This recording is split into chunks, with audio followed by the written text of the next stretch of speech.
Ayan, good afternoon mga idol. Uwian naman tayo. Uwi na uli at ito, medyo matraffic. Bagamat the time right now is 3:39 PM. Pero may pagbubuhol-buhulan ng traffic o ng mga sasakyan dito sa may area ng San Jose. Dito San Jose, dito sa may area ng Don Jose pala. Sorry, Don Jose, hindi San Jose. Naisip ko kasi Batangas. Ayan, shoutout sa lahat sa ating this afternoon I will be discussing yung ibang issue, yung ibang mga katanungan na tinatanong sa akin regarding paano daw ba mag-invest or paano kumita. Paano yung gusto rin nilang kumita kaya lang maliliit lang yung pera nila. Well, pwede naman. Nung bata nga ako, alam niyo, kumukuha lang ako sa kapitbahay ko ng ice candy. Tapos binibigay nila sa akin ng ano ba yun? Ang benta ng ice candy ay 50. So binibigay nila sa akin ng 40 cent yung ice candy. So meron akong 10 cent sa bawat isang mabibenta ko. So mga ganong starting point. But for today's generation ng mga idol, andyan na talaga yung technology. Marami na tayong opportunities. Yung iba na hikayat na mag Facebook reel. Kasi dati kumikita ng parang mahirap, mabagal, matagal bago kumita. Nagtatry din ako mag-reel pero alam niyo yun, taon na hindi pa ako nakaka $1. Nag-try ako, gumawa din naman ako ng YouTube channel ko. Kaya nga yung Jackpill TV.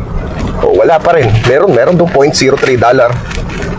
Napakaliliit. And then, siyempre, makaka-withdraw ka lang doon kapag nag-equivalent na ng 5,000 pesos yung dollar mo doon. So, matagal na. Wala din kita. So, I remember last, siguro mga 5 years ago, nag-register na ako sa Binance. Pero natakot ako kasi inisip ko, mawawala yung pera ko. At wala naman ako napagtatanungan kasi nag-register. Naglagay ako ng 5,000 pesos sa Binance. Tapos, alam nyo naman sa trading apps yung Binance. Marami din, coins.ph o marami pang mga trading apps dyan. Ibig sabihin, the software itself designed usually for trading. Pero wala lang doon na nagsabi o nagkaroon ng promotion na pwede namang hindi ka mag-trade, kikita ka pa rin in the long run. Ibig sabihin, matagal nga lang. Maghihintay ka na tumaas yung equivalent value ng point na binili mo. So that's trading apps is actually bibili ka ng coins, digital coins o cryptocurrency coins, and then ibebenta mo. So i-simplified natin paano ba nangyayari yan. Ang halimbawa, taga-bukid ka, gusto mo magtayo ng negosyo. Excuse me. Di ba gusto mo, kunyari, halimbawa na lang, ang marami sa inyo palayan. So, ang gusto mong negosyo buy and sell ng palay. So, pag bumili ka ng palay, bibili mo yung palay sa mababang halaga or tatawadan mo, bababaan mo yung presyo para makuha dun sa mga farmer para maibenta mo naman ng mas mataas at magkaroon ka ng kita. So, yung trading is actually, pag tinagalog mo is yun. Ganun din yun, palitan ng produkto. Ganun lang naman din ang trading. English nga lang, pero ang ibig sabihin is bibili ka sa murang halaga at ibebenta mo kapag tumaas na ang presyo sa mas mataas na presyo. So yung buy and sell din naman yun. The only difference is ang binibili mo doon is crypto coins, cryptocurrency. Basta. Saka isa pa, wala ka namang middleman, ikaw diretso ang bibili. Just like before, I'm dreaming na sana pag-iisang mayaman din ako, makapasok ako sa Philippines. Mga idol, hindi ko alam kung saan tayo naputol. Itong internet kasi nawawala nawawala yung ano ba yan? Bakit bang pangit ng internet dito? Nagdi-discuss nga tapos biglang mawawala. Ayun ako. And anyway mga brother, alam nyo naman, ito yung sitwasyon dito. Ayan. Matraffic dun sa una ko. Tapos ang pangit ng connection dito, wala-wala yung internet. Tinatry nga nating makatulong para may paliwanag natin ng maayos tong Medyo mahaba man pero ito nga, bandang huli, pakikinabangan naman. Anyway, back to topic. Ayun. Dati, I was dreaming na sana makapasok sa Philippine Stock Exchange. Kaya lang kailangan dun mayaman ka, malaki yung pera mo. Kasi syempre, area ng negosyo, nabibili ka ng stock. Tapos pag bebenta-benta mo rin. Ganun, mga maraming malalaking company nagbebenta ng stock. So hindi naman ako makakapasok doon, hindi naman ako mayaman. Mga brother, simpleng tao lang tayo. Pero yun, balik to the topic. Yun nga, ang pinag-usapan natin, paano ba yung pwedeng gawin kung papasok ka dun sa mga ganito. Yun, sinasabi natin, bibili ka ng isang bagay na bibili mo sa murang halaga tapos bibenta mo ng mas mataas na presyo para may kita ka. So ganun din sa mundo ng digital money o digital currencies. Yan yung tinatawag nating crypto. Sa ngayon, di mo na kailangan mag-isip o mangarap na sana makapasok ka sa Philippine Stock Exchange. Bibili ka ng stock. Ngayon, ang gagawin mo lang, just use your mobile. Pagkakitaan mo yung mobile mo, mag-install ka ng program na pang trading sa cellphone mo, lagyan mo ng pera galing sa GCash mo, tapos ayun na yun. Dalawa yung option na usual. Either mag-trade ka, ibig sabihin bumili ka ng crypto, magbantay ka, pag bumaba yung presyo, bilhin mo, pag tumaas yung presyo, benta mo. So ganun, bantayin sa gabi. Malimit ang ginagawa ng iba. Mabilis ang kitaan, malakihan nga lang. Pero sa akin, dahil ayaw ko naman masyadong mag-risk ng pera, dahil di naman malaki yung pera ko, ang ginagawa na lang na idea, na yun nga yung sinishare ko sa lahat ng mga gusto kong makaipon na maliliit ding tao kagaya natin. Bumili na lang kayo ng coins sa kaya nyong amount, minimum na 100 pesos. Siyempre, plus service charge, may service charge yun, parang GCash din. Tapos yun, yung binili nyong currency, magmamahal yon. Pag nagmamahal yon, mabibit-bit na yung value nun, lalaki yung pera nyo. Kasi hindi naman yun mawawala eh. Kasi ang binili nyo, yung particular quantity, hindi nyo binili yung value. Kaya kahit yung value niya sumagat pa ng 1, nandyan pa rin yung item sa'yo, bumaba lang yung presyo. Pero, kapag tumaas yun, bit ka na nun. So usually naman, nababa ng konti, tapos aakyat uli. And yun nga, yung sinasabi natin, pag may mga calamity o kaya may mga gera o kung anumang stressful situation sa mundo, nagbababaan yung presyo. And that's the time naman na advantage para bumili ka ng mura. Tapos maghihintay ka na lang uli. Pag nabili mo yung cryptocurrency na yun, hintay ka na lang na tumaas. Huwag ka na mag-trade kung hindi ka sigurado para ligtas ka dun sa pagkakamali. Kasi tataas din naman yung value niyan. Even sina Donald Trump o kaya sina Elon Musk, di ba marami naman silang crypto. Sila yung mga kaya pag nagpo-pull out sila ng crypto nila, bumabagsak din yung particular group of crypto na yun. Kasi malaki ang kinikita eh. In just less than 1 year, malaki na yung kikitain. Depende sa dineposit mong pera. Mas malaki nilagay mo, di mas malaki yung valueng tataas para sa'yo. At hindi ka pa nagsusugal. Natututo ka ng investment ng stock. So sa stock investment ka papasok. Which is, yun ang ginagawa ng maraming mga mayayaman. Meron pa nga silang stock certificate na makukuha kung sa Philippine Stock Exchange. Pero dahil nga sa cellphone na lang ngayon, depende na sa'yo kung either bata ka, as long as na may valid ID ka at papayagan ka. Pero usually ang meron doon yung mga above 18 years old, kasi yung ibang lalo na may mga yung may mga national ID na o unified ID, valid ID yun. Ayun, okay na yan. Excuse me, iisipon tayo mga idol, tag-ulan eh. Ayun, yung verification process naman kasi kailangan para yung account mo masabi ng legit. O sa mga tao na malimit, usually yung mga mabababa yung target kung maturuan at kasi yung mga mayayaman, may mga negosyo na yun eh. Pero yung mga taong, ang isa sa ina-advocacy ko, yung mga nag-yosi. Halimbawa, yosi ka ng yosi, magkano isang stick? Samantalang pwede naman, ipunin mo yung pang-yosi mo, pag nakabuo ka ng 100 pesos, di ibili mo na lang nung gusto mong coin. At may isa-suggest ko naman kung anong coin yung po pwede mong bilhin na dire-diretso na yung pag-akyat. Halimbawa, bumili ka ng Bitcoin. Alam naman natin ng Bitcoin, ang isang piraso o ang katumbas ng pinakapiso ng Bitcoin 6.8 million pesos na. So hindi mo naman mabibili yun ng isang buo. Pwede ka naman bumili doon ng halagang 500 pesos. Malayo nga lang yung decimal, 1,000 pesos. Malayong decimal. Pero even dumababa at malayo ang decimal na nakuha mo, once na nag-increase yung value, kikita ka pa rin. So bumibili, ang ginagawa ng usual na ako kagaya ko, bumibili ako kahit 3 peraso magkakaibang coins. Para ang katwiran ko kasi, Pag bumaba yung isa, pwedeng yung iba hindi naman kasabay. Pag bumaba yung value, so tuloy-tuloy pa rin may nag-aakyat. At the same time, ikukumpara mo sa pagdinegosyo mo sa bukid o namimili ka ng palay, doon sa pamimili mo ng palay, kailangan mo ng tracking, kailangan mo ng transportation cost, kailangan mo ng labor cost para sa mga pagbubuhat. At kung gusto mong gawing bigas, siyempre, ipapagiling mo pa at ibibilad mo pa. Sa digital world, bibili ka lang ng stock, bibili ka lang ng crypto mo, bili ka lang ng coins na gusto mo na matataas, and then hayaan mo na kung saan na yung tataas ang value. Huwag ka lang bumili ng mga bago pang coins kasi may petsa naman nakalagay doon kung kailan lang siya ni-launch. Halimbawa, gusto mo safe na safe ka na, o bumili ka ng Bitcoin. O yan malabo na yan, malabo nang bumagsak yan. O bumili ka ng Ethereum, bumili ka ng BNB, SOL, XRP. O marami namang coin doon, o bili ka ng Pi. Kaya lang yung Pi ngayon na binimina natin, from dati sa $2, ngayon naging 25 pesos na lang, 24 pesos na lang. So yung lahat ng Pi na namina ko, kinonvert ko na muna sa ibang pera, just like sa Ethereum. Kinonvert ko na lang sa Ethereum kasi stable coins naman sila. So yung mga nag-still nagpa-Pi mining pa rin naman, tuloy-tuloy nyo pa rin tayo. Ituloy-tuloy pa rin natin yung Pi mining kasi libre naman yung makakamina tayo ng Pi. Kaya lang, sa mahabang panahon, nagmina kami ng 5 taon, ang mahigit lang 1,000 yung nakuha namin na Pi. At hindi pa lahat yun mabibenta mo.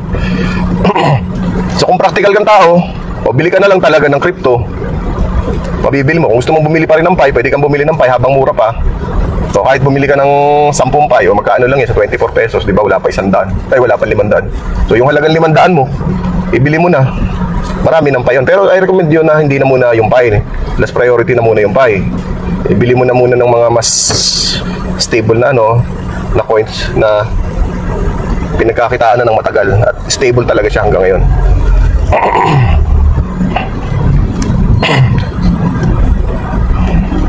Ayan, mag-message lang kayo sa akin, turuan ko kayo. Kasi hindi naman to networking o by recruitment or may na meron kang na meron kang porsyento. Kasi dito meron din namang referral code. Pero kasi may certain amount dapat yung na-invite mo na ano yun? $50 ba yun o $100? Kailangan ganun kalaki i-deposit niya para makakuha ka ng points. Pero hindi na yun ang priority natin dahil small investor lang naman ang gusto nating matulungan. Yung mga tao na 100 lang, ayun, pwede na. Kasi usually bumili kami ng 100 na US dollar o USDT, so 100 pesos, mga 1.75. So 100 pesos, makukuha mo dun mga mga equivalent ng 98 pesos.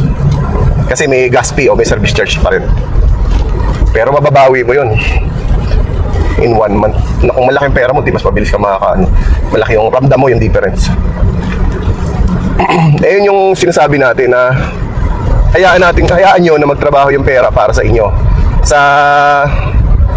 Hindi naman yan networking, so walang walang recruitment Parang sa akin lang kasi matulungan ko kayo, mabigyan ko kayo ng idea na pwedeng ganun, bibili kayo ng coins, sayaan nyo lang.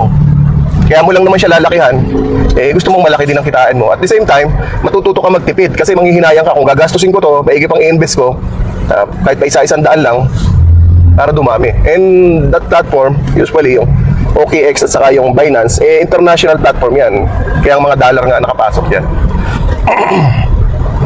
Marami pa yung mga international platform, pero yung mga yun yung mga usual na nakikita natin na trading apps. Kung gusto mo matuto mag-trade, marami din naman sa YouTube. Kaya lang medyo mahaba-habang aral ang gagawin mo kasi kailangan mong maging malinaw doon sa pagbabasa ng mga charts sa fluctuation, sa mga margins. So paanong gagawin pag paano magpupuyat, so manood-nood lang muna. Pero anyway, ang importante naman dyan sa ngayon is mag-register ka kunyari sa isang apps, tapos pag na-verified ka, aralin mo kung paano lagyan ng laman, and aralin mo rin kung paano i-convert sa GCash yung laman. Pag natutunan mo yun, okay na yun kasi hindi naman ikaw mag-trade yung sinasabi natin. Huwag tayong shoutout nga pala sa mga nanonood, kina Risa Anyayahan, kay Ted, ano ba ito dito? Kay Ted, saka kay Mr. Paul Baroro. Shoutout sa inyo sa mga nakamonitor na aking live. Ayan, yung video ko naman, itong ko lang din naman sa pag-invest. And walang yan, kailangan talaga dyan is more on analysis, chart. Pero sa ngayon, hindi na muna natin pinag-usapan yung data analysis. Simple lang, paano maglagay ng investment, paano bumili ng coins, Hindi yan dadaan sa akin o dadaan kanino man. Ikaw mismo bibili ng direct sa platform. Available yan. Tandaan nyo, pag nakaipon kayo, ang 1 Bitcoin, 6.8 million pesos. So wag ka na lang bumili ng isang buo kung hindi mo pa kaya. Ang anuin mo lang, unti-unti lang. Kasi in less than 1 year, tataas naman yan. Minsan months nga, minsan nga, nung una kami nag-register dito, sunod-sunod yung pagtaas eh. Saglitan lang, parang wala pang isang linggo, nagtaasan yung value niya. Yung mga tuwan-tuwa na kami, maliliit yung pera namin, pero biglang nagkaroon na agad ng value, lumaki. May mga value naman. So yun nga, kung mga gusto nyong matuto, pwede ko naman kayong turuan. Huwag lang sabay-sabay siguro, baka hindi ko kayanin. Pero anyway, tulong na lang yan. Wala naman akong kikitain kung ano dyan. Meron din naman ako referral code, depende sa inyo kung hihingi nyo. Bigay ko yung link para matuto kayo. Kasi kaysa naman yung pera nyo nasa GCash, once your money is inside the GCash, di ba? Parang ang dating dun ang gastos lang to. Pambili ng kung ano-ano online. Pambili ng Shopee, pambili ng Lazada. So pambili ng saan-saan mang platform dyan ng e-commerce. So pag kinonvert mo na sa digital currency yung pera mo from your GCash, lipat mo siya. Abay, malaking bagay yun kasi tumataas yung value. And kung bumaba man yun, titigil lang yun. Baba ng konting porsyento, konting-konti lang yun kasi global lang ang market niyan eh. Kasi may mga trader na kumikita pag bumabagsak at may mga trader na kumikita kapag tumataas. Yung mga nagtitrade. Nung mga bago-bago pa ako dyan, sinubukan ko rin yung expert option na nakikita ko sa YouTube. Pero in just one night, alam nyo, ang hirap hulaan ng fluctuation ng trade kung bababa siya o tataas. So sinubukan ko yung expert option. In just one night, 3,000 agad na wala para ako nagsabong. So tinigilan ko na siya kasi nga ang hirap hulaan ng chart. Doon kasi para kang nagsasabong sa pula sa puti. May dalawang chart doon, may chart doon. Bibili ka at magbebenta ka. Doon naman maglalagay ka ng pera kapag hulaan mong bababa siya. Hulaan mo siya, tataas siya. So kung yung hula mo natapos yung 1 minute at tama yung hula mo, dollar yung kikitain mo. Kaya mabilis na ubos yung 3,000 ko kasi dollar kasi ang trading. Yan, ngayon ko lang naman i-reveal sa mga video ko. Usually mga travel. Pero ito digital board to. So usually para lang sa ibang makaka-relate doon or gusto. Kasi wala namang masama, matututo ka eh. As long as na you can be patient, di ba? Be patient to understand, analyze the data. Kasi it requires patience and understanding. It's not simple as 1 + 1.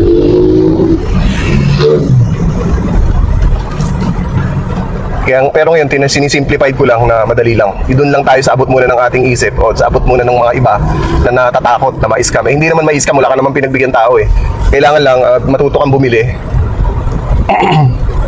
At pwede mong mag-ibenta kasi dalawa lang naman, buy coins or sell coin.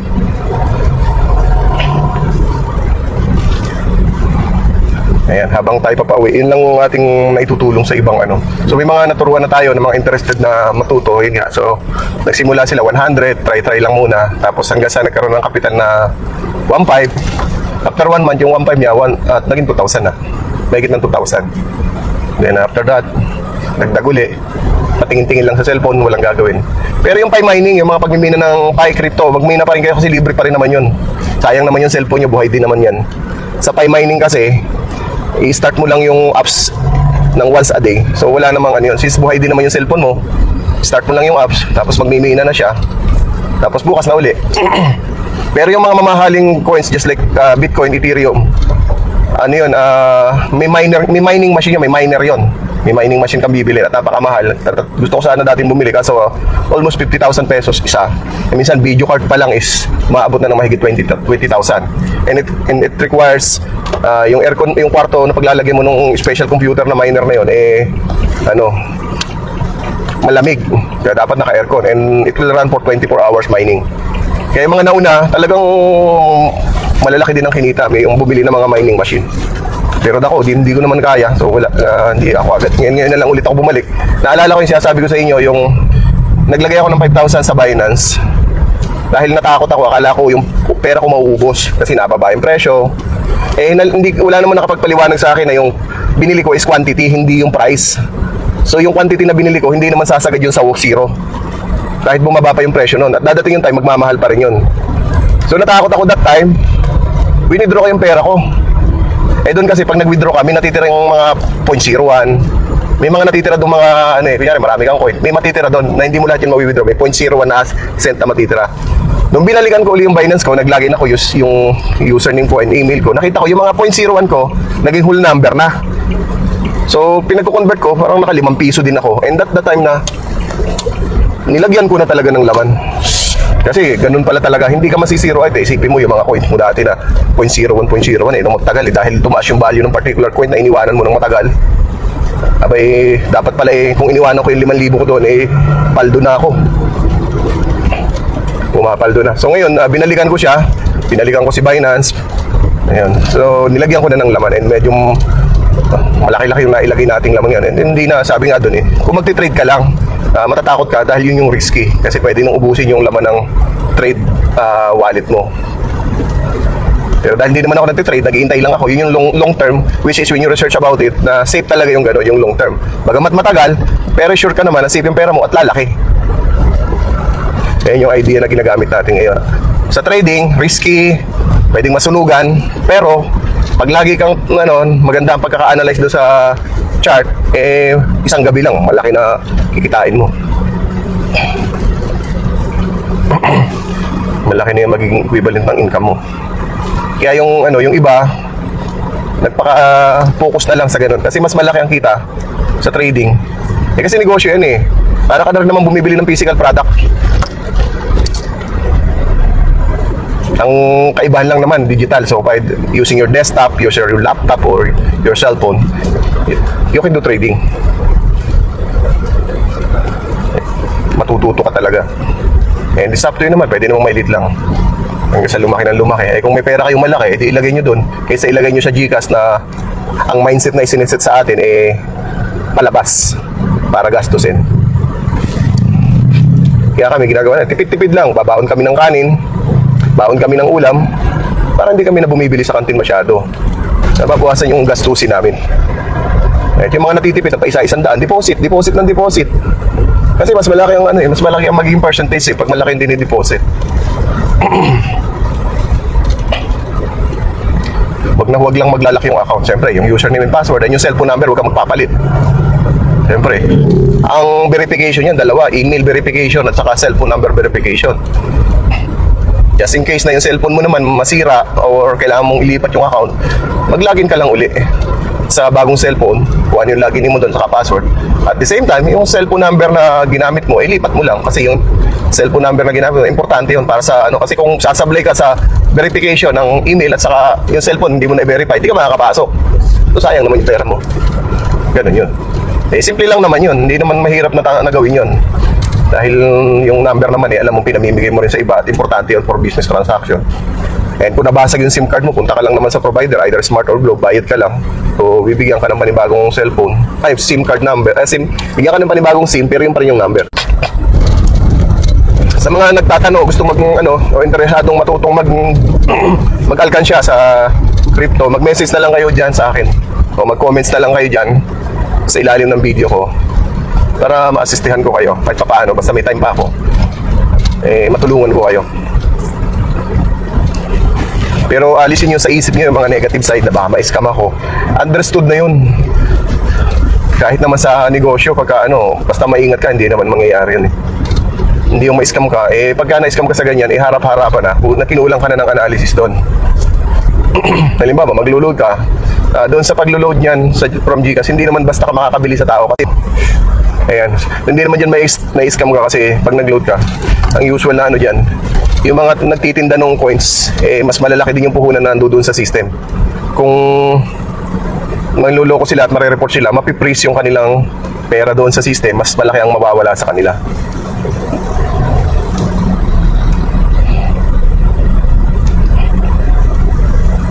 Kaya saka kung nag-aalala kayo, 100 lang muna, mawala man, kaya pa. Huwag yung biglayin, paunti-unti yung deposit. 100, o kung takot kayo. Yan, maglagay kayo, isa 100, 10, 10 beses kung natatakot kayo. Na-experience ko rin yan, kaya kabado, hindi maintindihan, baka magkamali. Verify mong cellphone number, yung may-ari, yung pangalan ng may-ari. Pero Ayan, pawala-wala yung signal natin mga brother. Pangit. Nasa loob na kasi tayo ng subdivision. Marami na yung bahay-bahay. Sana malinaw yung boses ko. Hindi ko alam kung anong linaw. Wala naman akong monitor. Pa-Gcash. Ako pag naglalagay ako ng pera sa Gcash, actually hindi ko siya nilalagay diretso sa Gcash. May bangko kasi doon sa loob ng Gcash. Doon ko nilalagay para yung security doble. Kasi kung mahakman yung Gcash mo, wala silang makikita. Pero usually yung mga Gcash na nahak, ano lang minsan yung pinapahiram yung cellphone. Sabi lang nahak, pinapahiram kasi nila yung cellphone. Tapos minsan binibigay pa nila yung kasi magpapaload daw nung scatter, magpapaload ng laro. So doon sila nadadali. Kaya kung may mga cellphone kayo, tapos financially enabled yung mga cellphone nyo, maraming account na may pera, huwag nyo lang ipapahiram. Kasi pwedeng manakawang kayo ng information. At mahirap yun. Kasi sa dami ng account nyo dyan, mas malaki yung mawawala sa inyo. Lagi nyo alagaan yung mga password nyo. Ilista nyo, lagay nyo sa baul nyo. Para magkalimutan man after 10 years. Dapat andyan pa rin yan. Ilang taon na ba yung email ko? Ang tagal-tagal na. Puno na nga yung inbox ko. Ang problema kasi kay Gmail, pag napuno yung binigay na 15 gig na storage sa'yo, pati email apektado. Unlike kay Yahoo, hindi ginaganon. Yung email, hindi nila ginaganon. Kay Gmail kasi, hindi sila makaka-receive ng email doon sa platform. Kapag napuno yung mga storage na gamit mo, like, yung mga photos nyo, yung mga drive, yung Google Drive na nagamit nyo na, hindi ka na makaka-receive ng email pag napuno yun Kaya hanggang dito na lang muna siguro mga idol. Mahaba na yung video ko. Pero sana nakatulong yung mga ganong ideas lang muna kasi hindi naman tayo yung 1, 2, 3 steps kasi hindi naman ito muna tutorial.